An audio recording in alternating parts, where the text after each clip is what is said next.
Today we're going to be showing you how to change out a tail light on a 2008 Kia Rondo. See those three little tabs? 1, 2, and 3. Using a very small screwdriver, pop those open.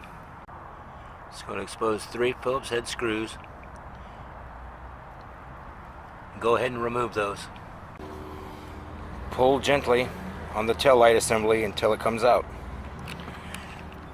The one that's burned out on mine is this bottom one, but if it would have been any of these other ones, you should just be able to twist and the bulb assembly should come straight out.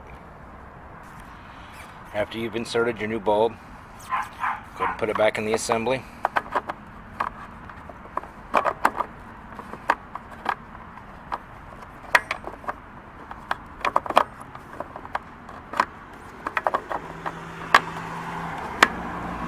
Lock it down, and then just reverse what you did taking it out.